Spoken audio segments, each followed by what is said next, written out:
nhớ sông nó nhớ sông trâu nên trồng sẽ đời ta trâu nên xóa từ cái chật xì còn trâu chẳng có chầm một thia nên phao giờ là xóa tùa ta sẽ chơi các sự này của tụi mình sẽ tôi nhau bên tin cỡ bên nó cho khó thia lúc trên nó xóa ta cho chơi như là chơi mà chơi lâu thế lúc chơi là tệ chơi xóa đi để họ tôi nhớ bên nó giờ chơi co chơi rong thế chơi họ sẽ xé chơi họ vỗ cái bướng giờ chơi họ chơi xóa thế nó sẽ cái sự nó sẽ cái sự quá chơi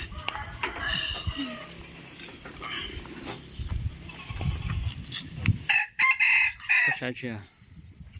sai đúng thế chứ không để nó mà ai nó mà nhảy sai chấp ra tao lỗi dễ rồi hay có sai mà nó tay lỗi dễ rồi nó chưa cái này nó cắm mía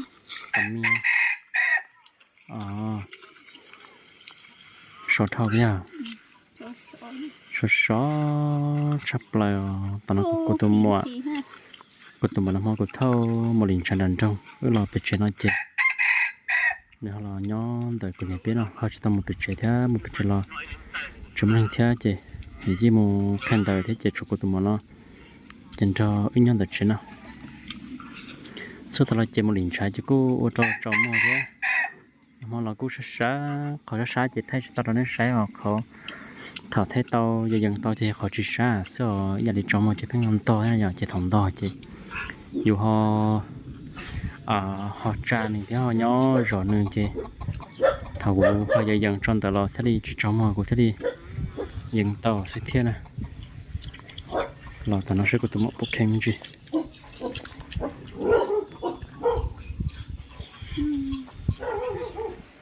mấy nhang đây bây giờ có nữa nữa chứ tao một khổng cả cấp nơi là bố đánh chỗ nọ lo cho bố mà sao còn tí thế của tụi mùa open đâu tụi mùa chơi qua đây ta có rập lâu rồi có bỏ bổng nuôi anh ra bổng rỡ ha sao là có sự cái ha có sự cái những tí open tàu các tư ha những tí là giờ open tàu nó xóa nấu nhau chuyện chơi open tàu nó xíu cho nó open tàu các tư không có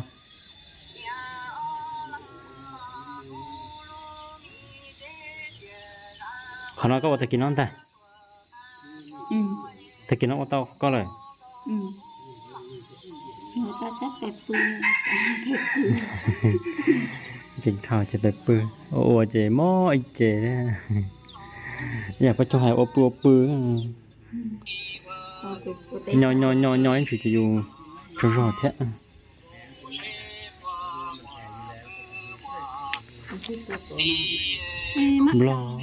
lo muốn mà nó cho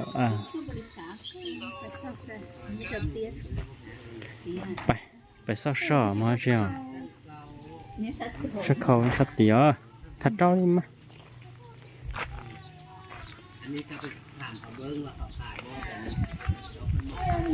muốn mỏi gần cá tờ xưa lấy cho mà bớt xả xưaอันนี้หัวตาแถวคนที่เจ็บตาหัวตามืดตามัวมันมี12ห่อ12ซองอยู่ในเนี่ยกินได้เดือนนึงกับ15 มื้อกินฮอดห่อที่4นี่ดีแล้วกินฮอดห่อที่4นี่ดีแล้วนี่นะอันนี้เจ้าได้ยินว่าเขาโฆษณานำมันวิทยุกับโทรทัศน์คาเฟ่มื่นปีอยู่ในนี้เนี่ยมันจะมีเป็นมื่นปี cái này giờ có giật tía rồiนี่วิทยุอย่าคันเส้นมีคนเจ็บอันนี้บอกเขาจะคันให้อะไรคันละลาเขาไปเอาเงินเนาะเขาท่าให้ได้เรา คอยถ่ายให้พี่ฟิล์มเขาบอกเอาเงินตะกี้ คนเนี่ยที่มออะไร เอาเงินตะกี้อะไร ไม่ทำมันเจ็บอันนี้ครับอ่ะ เอามาแม่บอกละมันคอยถ่ายให้พี่ฟิล์มโลดสมมุติเจ้าเบิ่งสมมุติเจ้าเบิ่งเด้อคุณคอยถ่ายเด้อเจ้าสิบ่าคอยอัน เนี่ยก็เอาข้อสปืนมอ คอยถ่ายเจ้า แล้ว什么ช่วง的时态ก็ 他个是不用哈。 เจ้าให้จังซี่ ถ้าได้ฮะถ้าได้ 你老那是他是不用哈，你他给用给他行 แล้วอันนี้ซะได้จะเอามือจะเตะเด้อ มันก็ชัดเจน แซ่บแซ่บทั้งนั้นนะ 就嘛，就也问题啊。มาสิถ่ายให้ล้านๆเอาบ่เอาเงินเอาบ่จะเจ็บตัวนี้มันเป็นน้ำเส้นตัวนี้ก็มันเป็นน้ำเส้นตัวนี้มันเป็นน้ำเส้นตัวนี้บอกอัดก็แล้วบ่ต้องอายดอกแม่เฮาก็เท่าคือเจ้าแม่นมแม่เฮายานนัวพี่แม่เฮาก็นมออกมาพี่นมใหญ่นมยานแม่ก็จะเท่าแล้วเท่าทำแม่นี่แล้วแม่ก็ได้นี่ món sắp bao nhiêu sắp vào luôn à ตัวนี้บอกเด็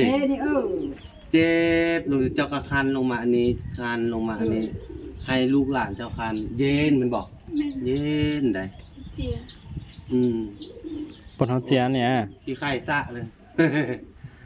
เราจะเจียให้เราเนี่ย เย็นบ่แม่เย็น thì thế không 好， ทานหลายพูดติบอกแซ่บตาว่ะทานน้อยวันนี้ให้ค่อยได้บุญให้ค่อยถึงเลนดีตัวนี้แม่ครับดีตัวนี้ตัวนี้มันก็จะมีเส้นลงมาพี่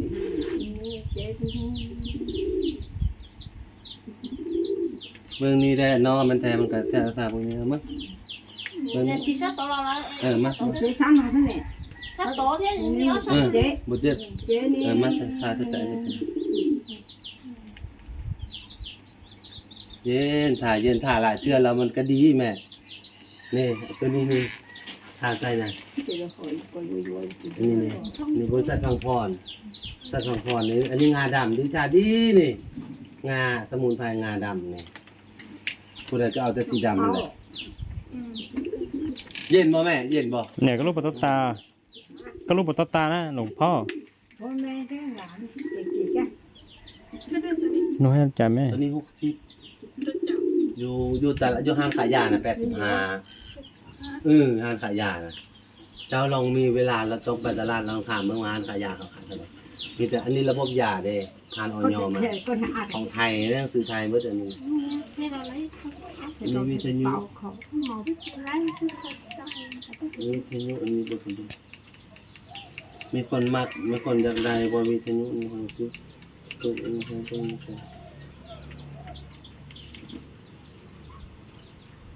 con trồng tôi đọc อันนี้เอาไฟเส้นอ่ะตัวนี้ บ่ได้ซาดไฟบ่ได้ซื้อทานบ่ได้อันนั้นคันโดนๆเฮาจังซากไฟก็ได้คันเท่าใส่ตลอดน่ะอันที่เนี่ยเฮาก็มันกินแสงสว่างอยู่แล้วบ่ได้ซื้อทานบ่ได้เฮ็ดหยังมันฟังได้ตลอดเลยนี่น่ะเด้เปิดไฟได้เป็นไฟฉายกลางคืน นั่นไฟฉันดู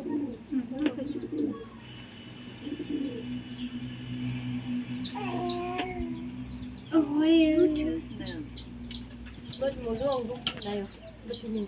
จักโมงแล้วเดี๋ยวนี้ 2 โมงแล้วเด้ 2โมงแล้วว่ะ กำลัง กำลังเนาะเบิ่งกันเด้อเขาเปิดกันเด้อ nó lẻ lọ ชุ่ม nhỏ chia lần nó thôi nhiều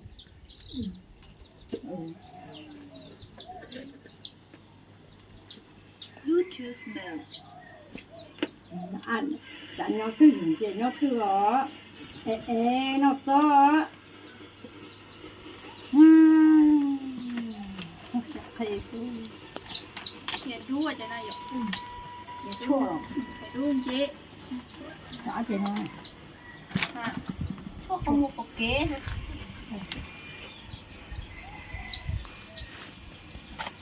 เนาะ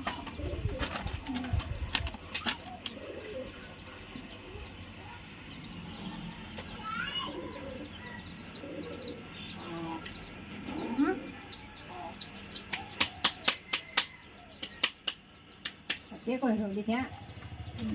ได้เส้นเจ้าเป็นเรื่อง nó chỉ sao nãy cho có nhá rồi tôi có nãy nhà nhà rồi con cố rồi จะก็มาจะก็มาเล่นต่อลง nhá thì sao nhá là không có tiền á nó có nó phải tiền chỉ chai chuân chỉ hay有cái này cho em đã lấy xuân xe đi thì nó phải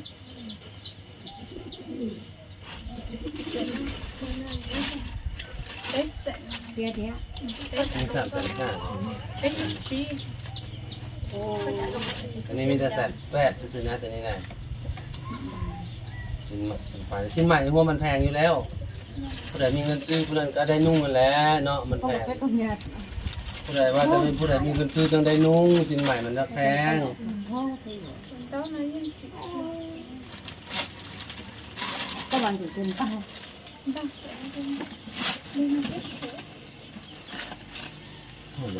ย่างตี2 โมงย่างซื่อๆ2 โมงป่ายจังโอ้มันอ่ะ2 โมงป่ายจังอันนั้นโอ้มันบ่ทันออกเด้สิ เงินมาฮอตตี้สมอง ยังบ่ทันฮอดชั่วโมง เรียกเเสื่อมบลูทูธได้เสื่อมลำโทรศัพท์แล้วโทรศัพท์จะมาดูคอยสิเสื่อมสมมุติว่าเปิดไหมค่อยมันบ่มีไฟหมดอันนี้แต่ว่าจะใส่ไฟจิบมันนะ ไป เปิดเสื่อม ไว้อ๋อหนึ่งจงชิโก้เลยละหนึ่งจงชิโก้เลยอ่ะ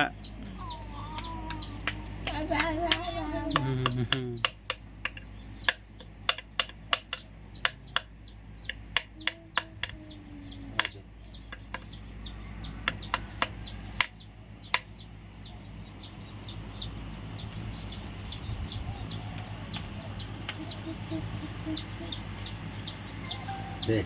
เปิดอะไรเปิดเพลงมา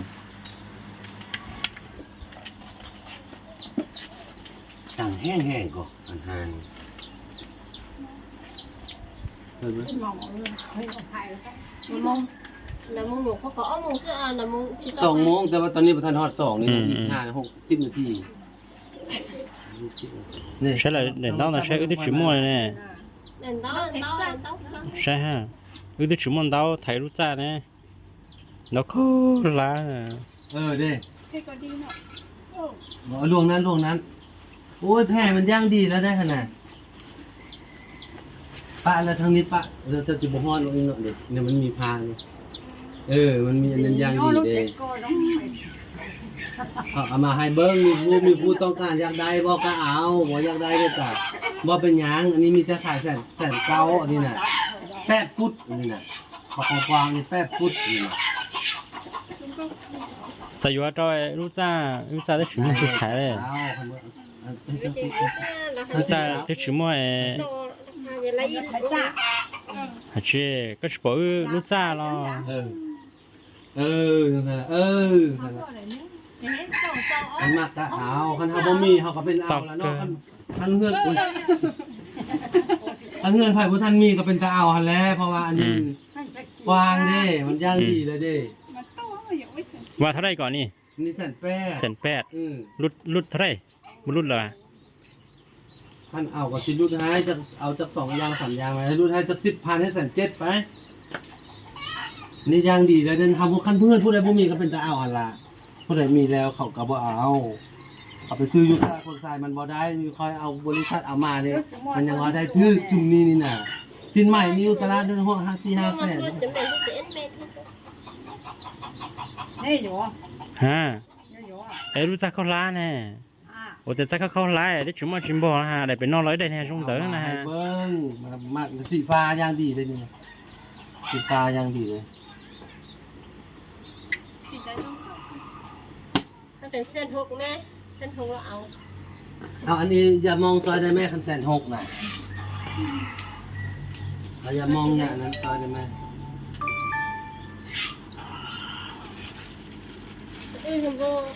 มันบ่มีอัน ใส่ลูกไปเอาค่อยเอา ขนาดตัวนี้เนี่ยยังได้ ใส่ลูกเอาใส่ลูกเอา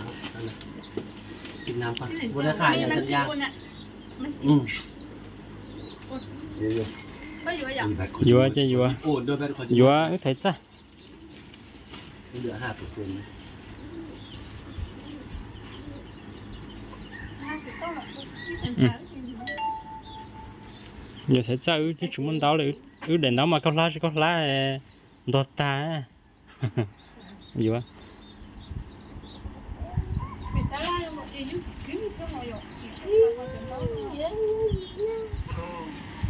สมัยนั้นเจยิ่งจุไม่ค่อยพยิงก็สะ ค่อยลืมซะบ่ได้ ไม่ได้ปะเป็นยังไม่ได้ คนใหญ่ อ๋อ โทรศัพท์จากคนใหญ่ป่ะ แล้วก็ใส่ตัวโทรศัพท์ ยามันจะ3%นะสักคน พวกฝ่ายนอจีเนาะ มันก็สดตัว ขอดูคันมีนะ ข้าวต้ม คันมี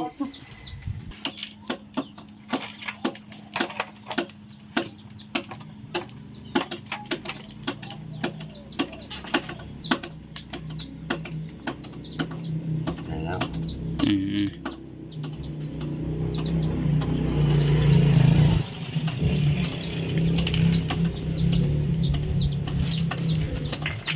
งานเด่นแล้วก็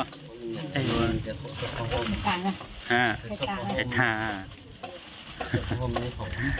เสียใช่อ่ะ อันนี้ตามืดตามัวแสงตานี่ตาบ่เห็นหุ่งนี่เพิ่นเขากินนี่โอ้กินซองที่1ซองที่2ซองที่3ซองที่4เห็นหุ่งเลยบ่คาดตาเลยซองที่1ซองที่2ในตานี่น้ำตาออกได้ เพชรตัวนี้ไปซื้อเอามาเฮ็ดยาบ่หรือว่าเขาปลูกเอาเอง มันอยู่ตามกลางป่าเด้ แต่ว่าราคาเท่าได้ละเดี๋ยว อันนี้เขาซื้อราคา1โลละ800,000 900,000พุ่นใดบ่แม่นซื่อๆใดเฮ็ดลิ้นจื้อเด้ อยู่เฮ็ดเท่านี้ มีแต่มีจีนเขามาซื้อเด้ แต่ว่าเขาบ่ฮู้ผู้ซื้อนะ จีนมาซื้อเด้จีนทำจีนไหมเด้ อาชินาตี เป็นเจ๊ก็เดียวนะ อ๋อ เขามีทางกลางป่าเขามี แต่ว่าอยู่ทางบ้านค่อยน่ะเขาไปซื้อหมดแล้วบ่มีรอมือก็บ่ได้ เฮ็ดเท่านี้เดือนนี้ไปเอาเรามีละลายเดือนนี้ก็ฮอดเดือน11นี่ป้า ถ้าเจ้าเขาเอามาเก็บเอามาไว้เฮือนแม่แล้วก็ถามเขาจีนเขาบ่ได้เขาก็ซื้อ เดี๋ยวเราเมื่อจะมาหลงว่าเนาะ ค่อยบ่ฮู้ว่า ซื้อมาแพง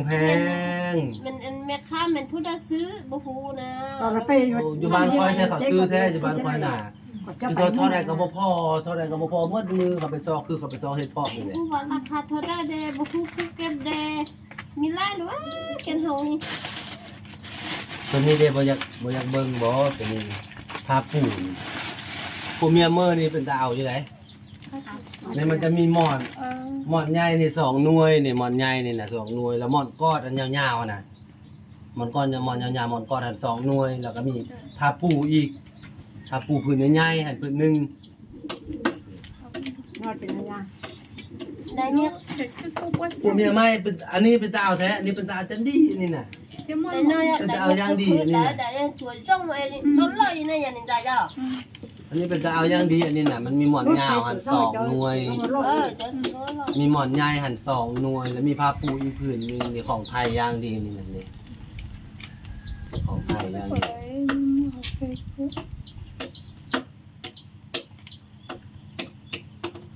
อันพวกเมียใหม่นี่ฮู้แต่ว่าเป็นตาเอาแท้เป็นตาเอาว่าพวกเมียใหม่น่ะเพราะว่ามันมีหมอนกอดจะกอดคนละหน่วยเด้ยามหนาวน่ะหมอนกอด2หน่วยหมอนใหญ่อันหน่วย2หน่วยเป็น4 5กับผ้าปูหั่น5กับผ้าปูหั่นมันจะมีอันง่ำเลยนะมันมีอย่างหัดพื้นเด้มันเป็นอันนี้ได้ครับผ้าปูนี่ตัวนี้ เท่าได้ ตัวนี้3,500 โทรศัพท์อะไรนี่ที่นี่รู้หรอก็เจ๊ต้อง ก็บ่ตาหลงฮะ ใช้ตัวหู ว่าเรานักไก่เราโผล่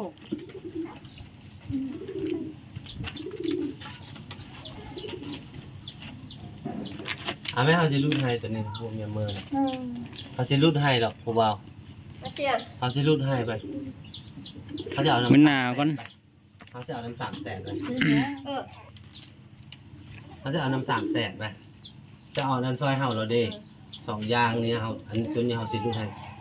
ยังบ่มีอันน่ะเงินก่อเด้มันยังบ่มอเทื่อ โอ้ยมัน เงินยังบ่ดีเทื่อ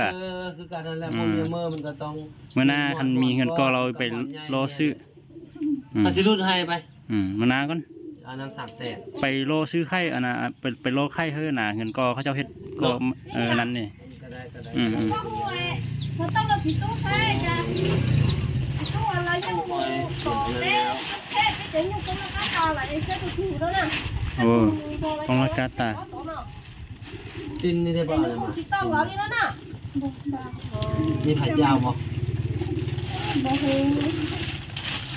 จะขาย